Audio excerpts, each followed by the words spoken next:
c'est vrai que chaque habitat léger est vraiment ses spécificités. La tiny a ce côté écologique, du coup, avec une petite vision vers l'avenir, dans l'idée de ne pas abîmer le sol et de, au contraire, l'enrichir avec le compost, avec l'entretien quand on est installé quelque part.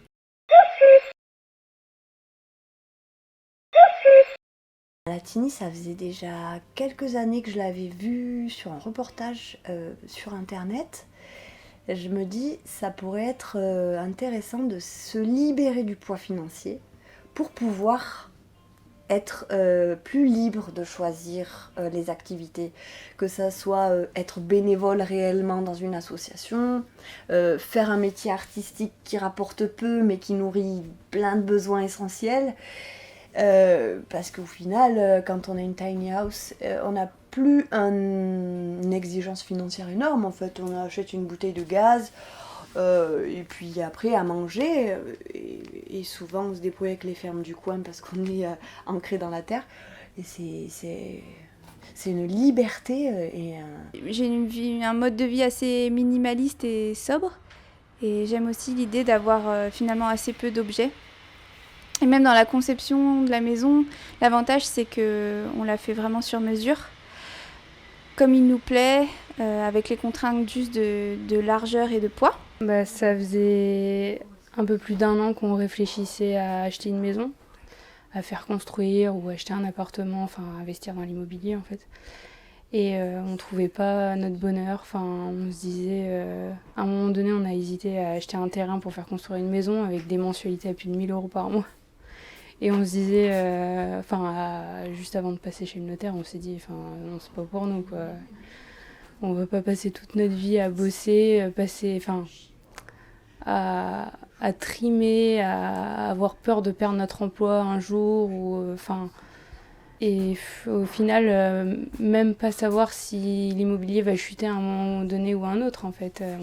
Et puis ça correspondait pas vraiment à notre manière de voir la vie, en fait. Il y a la réflexion sur l'écologie, parce que du coup, on n'artificialise pas les sols, on choisit des matériaux plus chers mais plus naturels.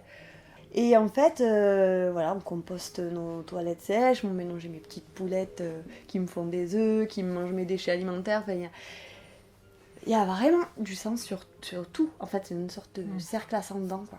On a décidé d'auto-construire notre tiny house, on l'a commencé au mois de mai l'année dernière. Ouais, c'est le mode de vie en lui-même, hein, essayer d'être au maximum zéro déchet, n'utilise que des produits naturels. Bon, ça on peut le faire dans une maison normale aussi, donc voilà, c'est pour ça que je ne peux pas vraiment dire que c'est pour ça. Là, actuellement, dans un appartement, on vit déjà comme ça, donc après, c'est la taille en elle-même, forcément, moins de chauffage, un mini poêle, ça suffit.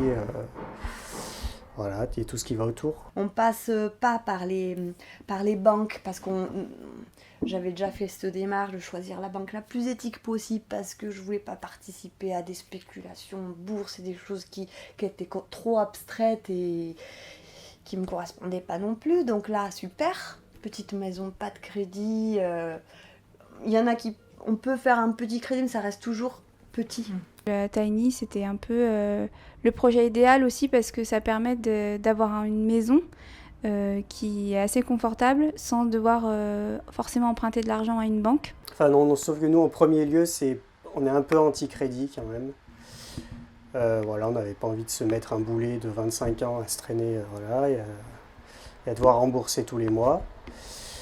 Et en se privant d'autres choses en plus pour rembourser ça. J'ai fait un chantier participatif sur Twiza, donc j'ai publié l'annonce, et on s'est retrouvés quasiment une dizaine de personnes des 4 coins de la France. On a partagé les savoir-faire, on m'a expliqué comment les outils fonctionnent, comment on fait une ossature bois, etc. En échange de la main d'œuvre. Et moi je faisais gîte et couvert, c'était vraiment comme une colonie de vacances. Là on bossait bien quand même.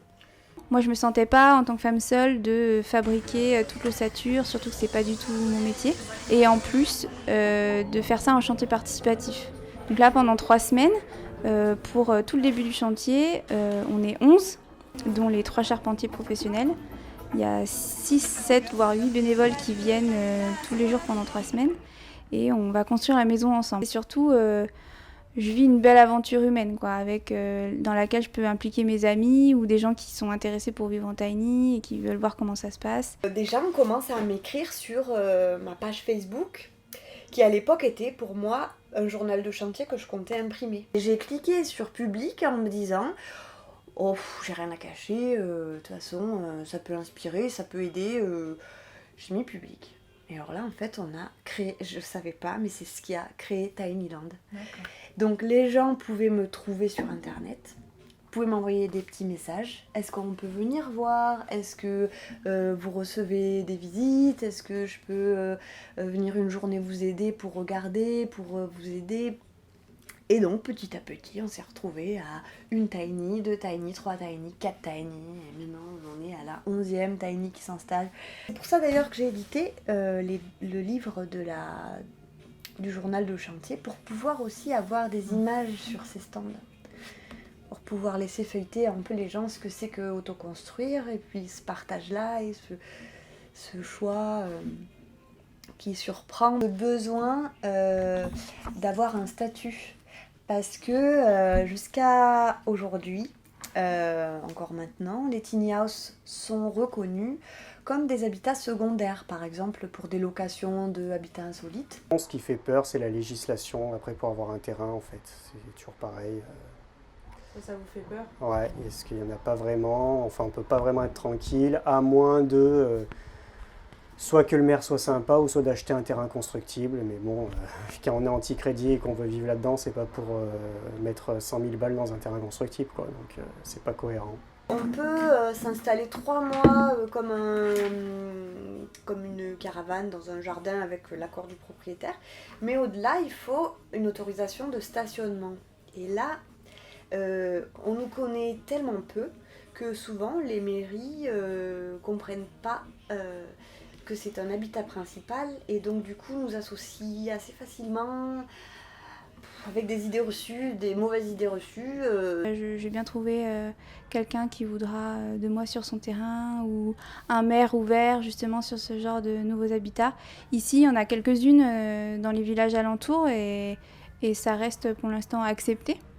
Et puis, comme je disais, l'avantage, c'est qu'en fait, on peut la bouger. Donc, même si au bout de quelques mois ou quelques années, les élus locaux changent d'avis sur le sujet, il suffit de l'atteler à un petit camion, et puis on s'en va, quoi. Après, au cas par cas, nous, individuellement, aller faire changer les choses, ça me semble compliqué. Après, on peut toujours aller voir les maires et les mairies et faire des demandes, mais je pense que si vraiment on veut un truc, une solution durable et pour tout le monde et sur le long terme, c'est monter, il faut être structuré. On s'est dit peut-être qu'une association où on est nombreux ensemble à se mobiliser pour expliquer et puis se soutenir, peut-être qu'on pourrait avoir un peu plus d'accès à des terrains, sans avoir comme ça à se cacher pour être... alors qu'on fait des choses positives pour l'avenir, pour les... Enfin, je vais m'enflammer, les générations futures, le monde, mais voilà.